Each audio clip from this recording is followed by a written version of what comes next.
Commander Vex 9 clicked his 4 talons against the polished metal of his command chair, watching the tactical display with growing confusion.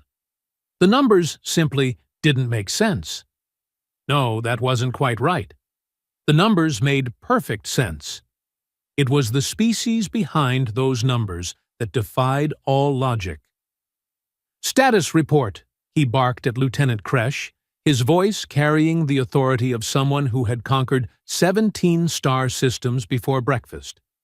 "Well, before whatever passed for breakfast, when you were part of a carnivorous insectoid species that preferred their meals still twitching." "Sir, the human fleet consists of exactly 47 vessels," Kresh reported, her compound eyes flickering between data streams. "Compared to our armada of 3,218 ships, this should be," she paused, mandibles clicking nervously. "This should be over in approximately 4 minutes and 37 seconds. Vex 9's laugh was like grinding metal. "Should be? Yes, Lieutenant, it absolutely should be." He gestured at the display showing Earth's pathetic little fleet hanging in space like toys. "And yet, here we are, having this conversation instead of celebrating our victory with a nice meal of human bone marrow." The bridge fell silent, except for the steady hum of life support systems.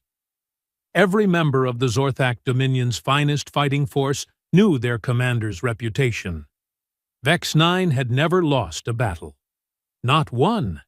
His tactical genius was legendary across the galaxy, spoken of in hushed tones by both allies and enemies alike. But something about these humans made his chitin crawl. "Perhaps, sir," ventured Communications Officer Threx, "we should reconsider our intelligence reports about this species." "Reconsider?" Vex 9's head swiveled a full 180 degrees to fix his lieutenant with a stare that could freeze helium. "Our intelligence is flawless, Officer Threx. Humans are barely past their industrial age. They've been spacefaring for less than 2 centuries. They have no energy shields, no plasma weapons, and their armor is made of processed metals that our children use for teething rings." He turned back to the display, watching the human ships maintain their formation with a precision that was unsettling. "No, the intelligence is correct. These creatures are primitive, weak, and utterly insignificant." A pause. "So why does every instinct I possess tell me to turn this fleet around and never speak of this system again?" Before anyone could answer, the communications array crackled to life. A voice, speaking in accented but clear galactic standard, filled the bridge. "Attention Zorthak Fleet, this is Admiral Marcus Stone of the Terran Defense Force. You are in violation of human space. Turn around now, and we'll pretend this little field trip never happened." The bridge erupted in chittering laughter. Even Vex 9 allowed himself an amused click. Did he just more laughter? Did this primitive just threaten us? "Shall I respond, sir?" asked Threx, his own mandibles twitching with amusement. "Oh, yes," Vex 9 said, settling back into his command chair like a predator getting comfortable before pouncing. "Open a channel. Let's have some fun with these mammals before we exterminate them." The view screen shimmered, revealing a human male in what appeared to be some sort of blue uniform. He had graying hair, weathered skin, and eyes that looked like they had seen too much.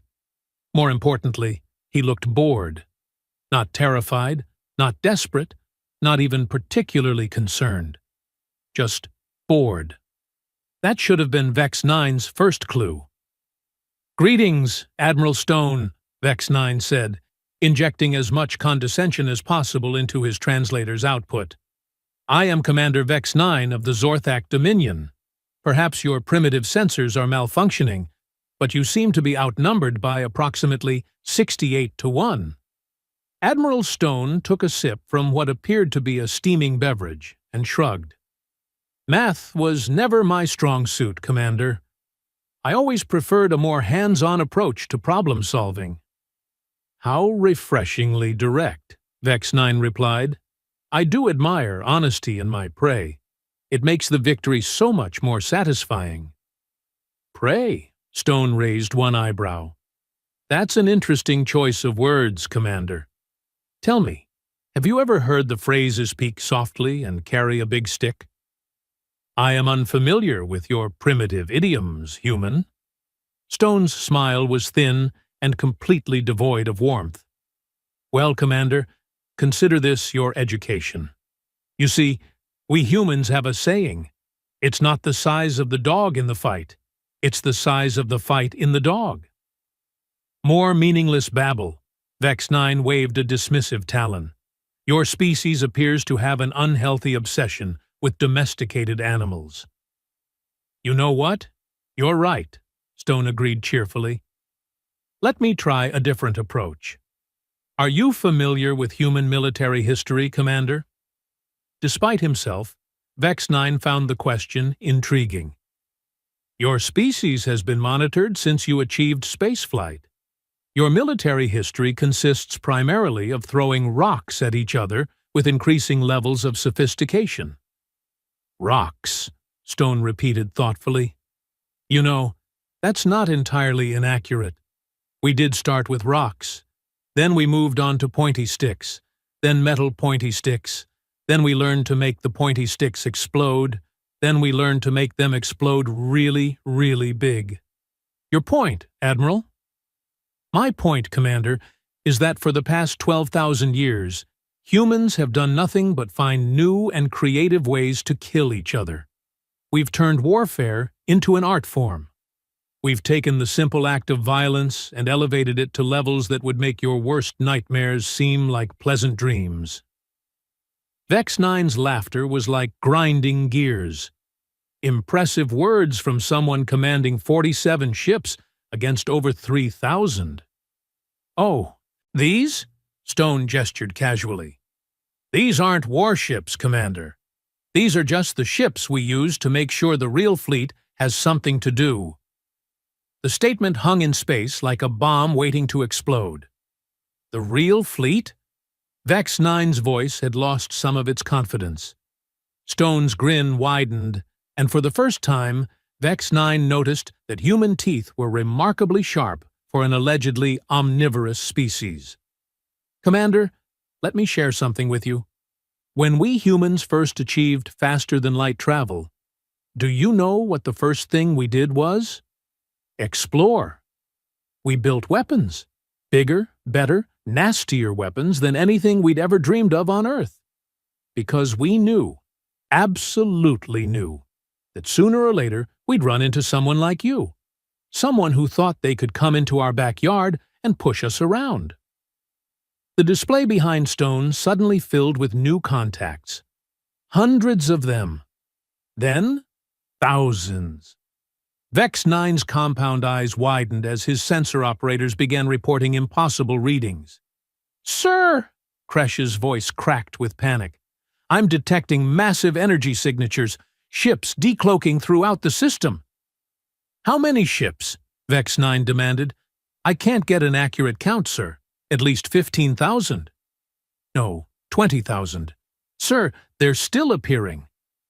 Stone took another sip of his beverage. You see, Commander, those 47 ships you were so amused by, they're what we call bait. Their job was to get you nice and comfortable, maybe a little overconfident. His eyes hardened. Now, let me properly introduce you to the Terran Defense Force. The space around the Zorthak fleet suddenly blazed with the light of emerging human vessels. Ships that dwarfed even the largest Dominion dreadnoughts materialized from nowhere, their hulls scarred and angular, built for one purpose only. Impossible, Vex 9 whispered. Our intelligence showed no fleet of this magnitude. Your intelligence showed you exactly what we wanted you to see, Stone replied. You see, Commander, we learned a long time ago that the best defense is a good offense, and the best offense is making sure your enemy never sees it coming. Lieutenant Kresh was frantically working her console. Sir, I'm reading weapon signatures I don't recognize. Energy output levels are. They're off the charts. Those would be our mass acceleration cannons, Stone explained conversationally. We took the old idea of throwing rocks and scaled it up just a bit. These days, we throw asteroids at significant fractions of light speed. Turns out, when you accelerate a chunk of iron to 90% of light speed, it doesn't really matter what kind of shields you have. Vex 9 stared at the tactical display, watching as the human fleet continued to reveal itself. The numbers were staggering. This wasn't just a fleet. This was the kind of military force that conquered galaxies. But how? He demanded. Your species is young. You've barely left your homeworld. Stone's expression grew thoughtful. You know what your biggest mistake was, Commander? You assumed that being young meant we were weak. But humans, we don't do anything halfway. When we learned there were other species out there, we didn't just build a few ships and hope for the best. We built an armada. When we discovered FTL travel, we didn't just explore. We fortified. Every system, every colony, every mining outpost became part of the largest defensive network in galactic history. He leaned forward slightly, and his voice took on a harder edge. And when we learned that there were species like yours out there, species that thought they could come to our worlds and take what they wanted, we made a promise. Every human, on every world, in every system, never again. The silence on the bridge was deafening. So here's what's going to happen, Commander, Stone continued. You're going to take your fleet, and you're going to leave. You're going to go back to whatever rock you crawled out from under, and you're going to tell everyone you meet about what you saw here today. You're going to make sure that every species in this galaxy understands that humans are not prey. We are not victims. We are not to be underestimated. Vex 9 found his voice. And if we refuse?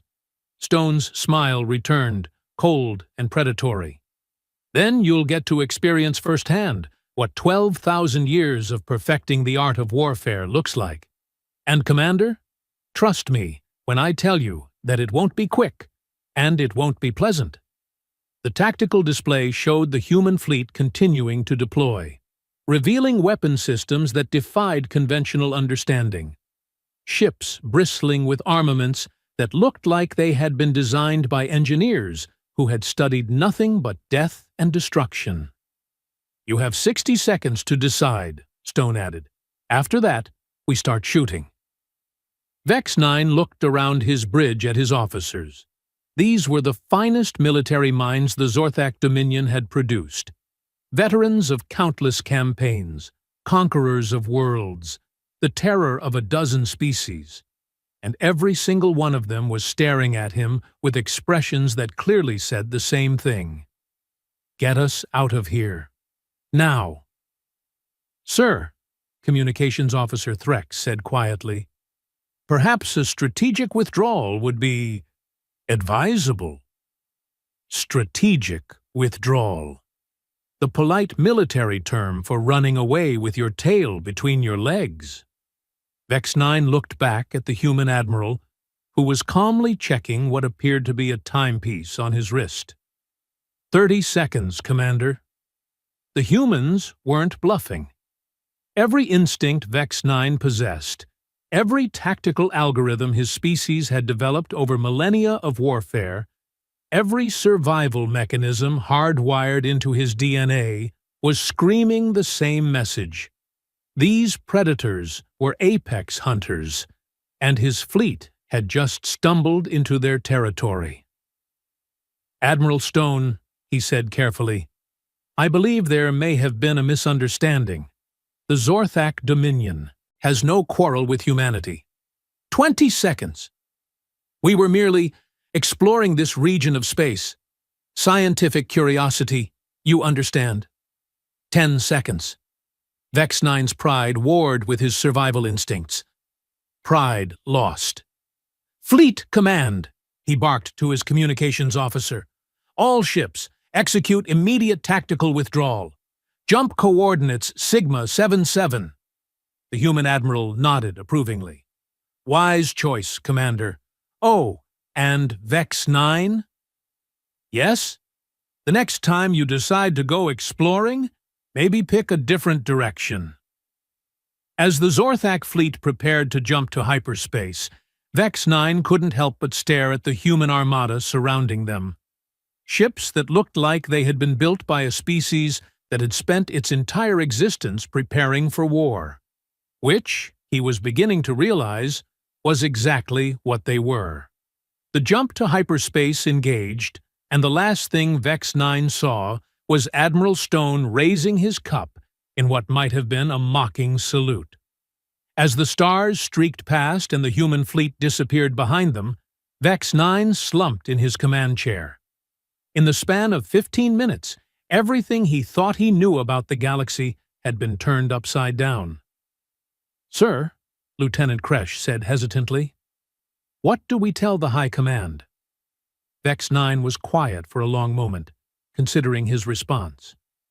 "How do you explain to your superiors that you've just encountered a species that makes the legendary warrior races of the Andromeda sector look like children playing with toys?"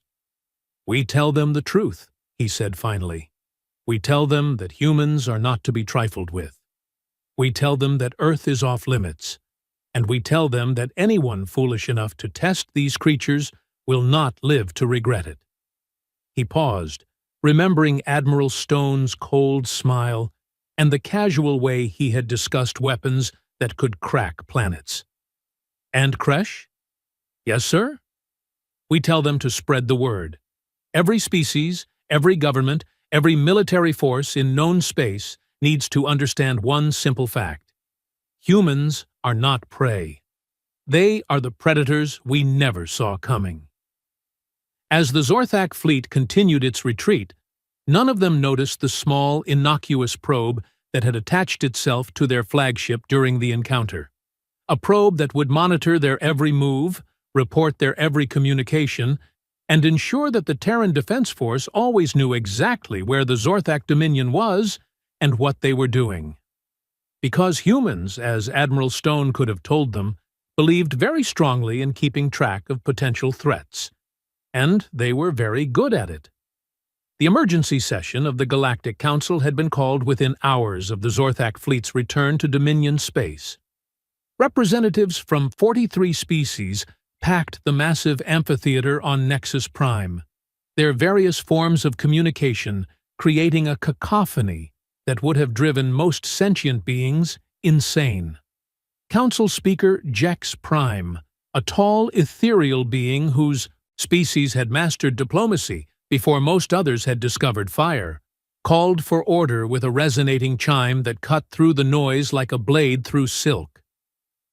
"The floor recognizes Commander Vex 9 of the Zorthak Dominion," she announced, her melodic voice carrying to every corner of the chamber. Vex 9 approached the speaker's platform with considerably less swagger than he had possessed just 48 hours earlier. The assembled representatives watched with keen interest. The Zorthak military was legendary throughout the galaxy. If something had rattled them badly enough to call an emergency session, it was worth paying attention to. "Honored representatives," Vex 9 began, his translator struggling to convey the unusual humility in his voice. "I come before you today to issue a warning about a species that was previously considered insignificant." A ripple of curiosity passed through the assembly. The hegemony representative, a crystalline being whose species communicated through light patterns, flashed a sequence that roughly translated to amused skepticism.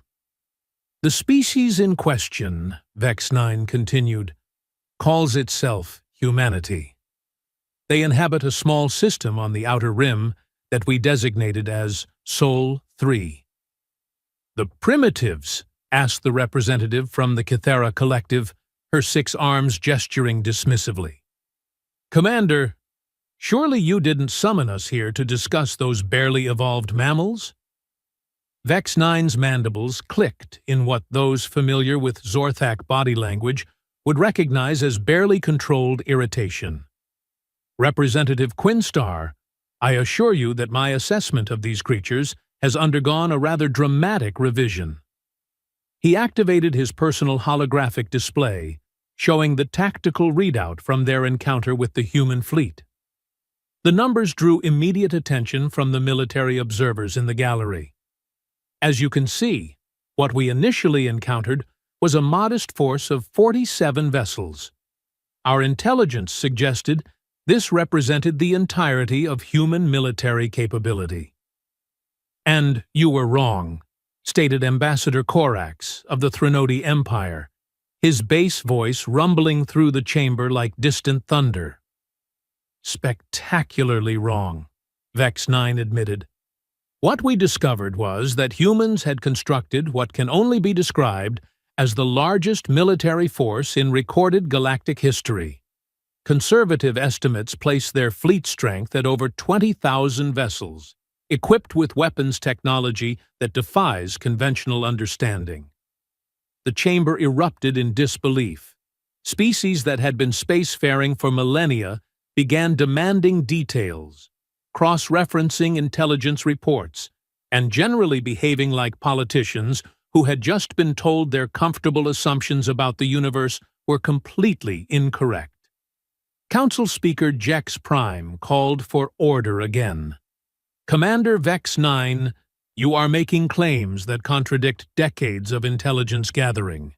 How do you explain this discrepancy?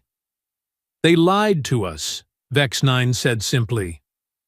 For the past 2 centuries, since first contact, humanity has been engaged in the most sophisticated deception campaign in galactic history. Every probe we sent was fed false information. Every surveillance satellite was detected and fed carefully crafted intelligence designed to make us underestimate their capabilities. He paused, letting that sink in before continuing. While we saw a species barely learning to leave their homeworld, they were actually engaged in the largest military buildup in known space. Every colony, every mining operation, every seemingly peaceful exploration mission was cover for expanding their defensive network. Representative Quinstar's translator conveyed her skepticism. Even if this is true, Commander, why should we be concerned? The galactic community numbers in the hundreds of billions. One primitive species, regardless of their military capability, poses no threat to galactic stability. Vex 9's laughter was bitter. Representative, I thought the same thing, right up until their admiral casually mentioned that they've spent 12,000 years perfecting the art of warfare. The silence that followed was profound. 12,000 years, Vex 9 repeated. While most species developed agriculture, art, philosophy, and eventually spaceflight, humans developed warfare. They have turned killing into a science so advanced that their basic weapons exceed anything in our arsenals. Ambassador Korax leaned forward. What kind of weapons? Mass acceleration cannons that fire asteroids at 90% of light speed. Energy weapons that can crack planetary crusts. Defensive systems that make their ships essentially invulnerable to conventional attacks. Vex 9's voice grew quieter. And those are just the weapons they allowed us to see.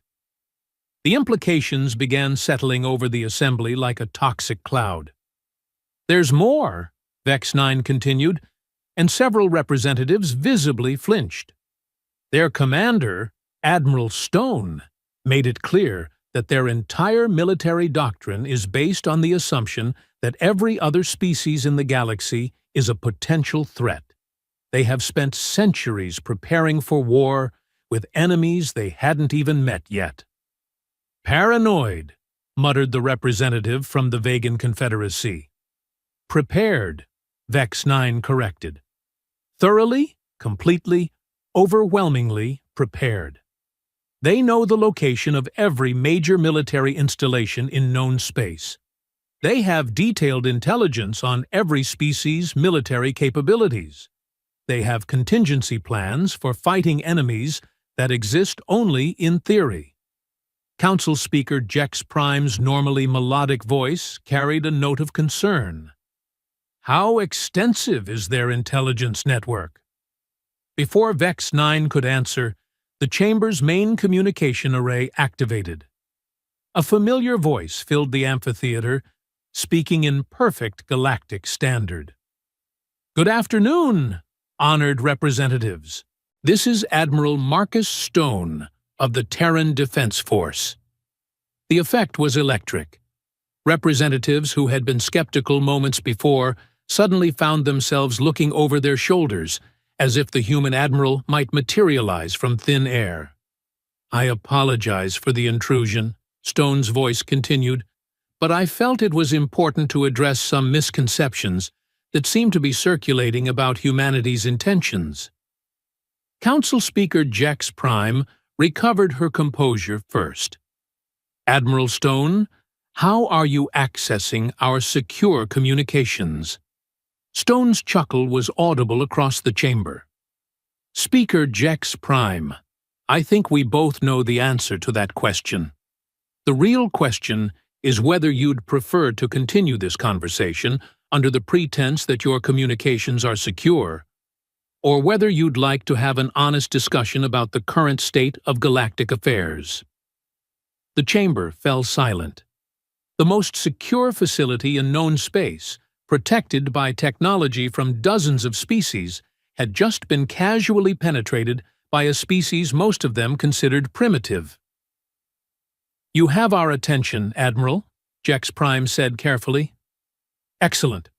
First, let me address Commander Vex 9's concerns about human military capabilities. The Commander is correct that we have been somewhat deceptive about our defensive preparations. However, I want to assure this Council that humanity has no aggressive intentions toward any peaceful species. Define peaceful, Ambassador Corax rumbled. Species that don't send invasion fleets into our territory, Stone replied without hesitation. Species that don't view other sentient beings as resources to be harvested.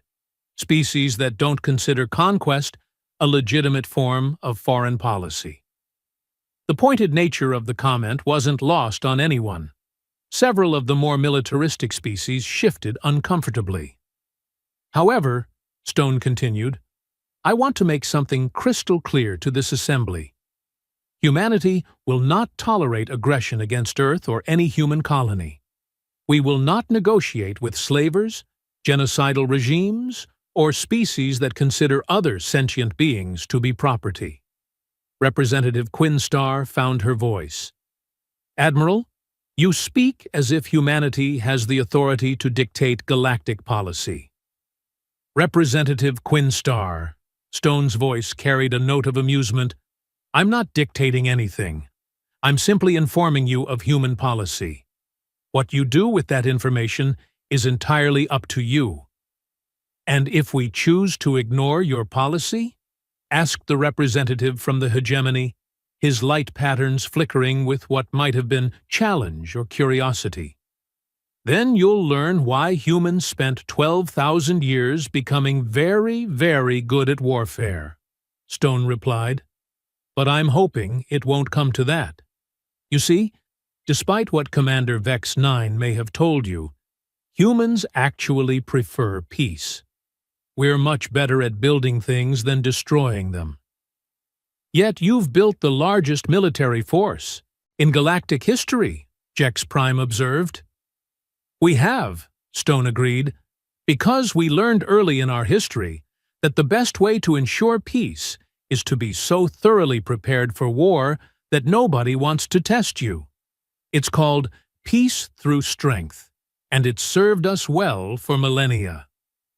The chamber buzzed with hushed conversations as representatives tried to process this new reality. "I have a proposal for this council," Stone announced. "Humanity is willing to share our defensive technologies with any species that agrees to a mutual, non-aggression pact. We're also willing to provide protection against aggressive species for any civilization that requests it." The offer sent shockwaves through the assembly. Advanced human military technology, freely shared. It seemed too good to be true. "What do you want in return?" Ambassador Korax asked suspiciously. "Trade agreements, cultural exchanges, scientific cooperation, the same things any reasonable species wants from their neighbors." Stone paused. "Oh, and one other thing." "Which is?" "Any species that accepts our offer agrees to abide by certain standards regarding the treatment of sentient beings. No slavery, no genocide, no wars of conquest, basic civilized behavior." The silence stretched for long moments. "And if we refuse?" asked the representative from the Zek Consortium, a species known for their particularly brutal approach to expanding their territory. "Then you continue as you always have," Stone replied. "Just be aware that human space is off-limits, permanently." Commander Vex 9 watched the proceedings with growing fascination. In less than an hour, one human had managed to accomplish what centuries of diplomatic efforts had failed to achieve. He had presented the galactic community with a choice: evolution or extinction.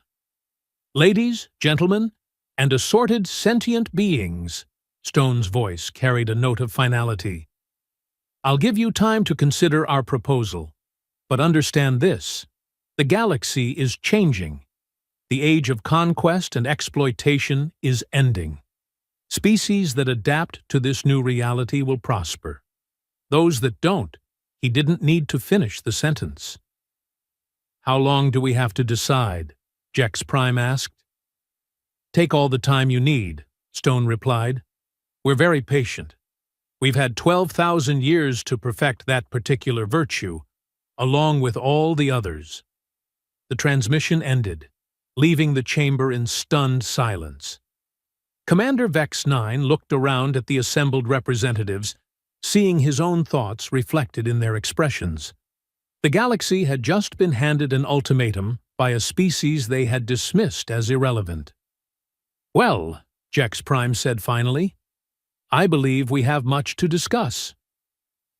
As the council session devolved into frantic debates and emergency caucuses, Vex 9 quietly left the chamber.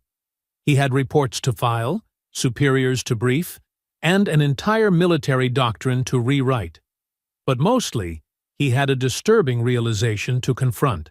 Humanity hadn't just been preparing for war with unknown enemies. They had been preparing for war with everyone. And now that they had revealed themselves, the galaxy would never be the same. 3 months later, as peace treaties were signed and trade agreements negotiated, as slavers found their operations dismantled by mysterious forces and genocidal regimes discovered their fleets inexplicably malfunctioning, one thing became clear to every sentient being in known space. The humans had been right about one thing. They were much better at building than destroying. They had built a new galaxy, one where strength protected the weak, where justice wasn't just a concept for philosophers, and where the phrase "never again" meant exactly what it said.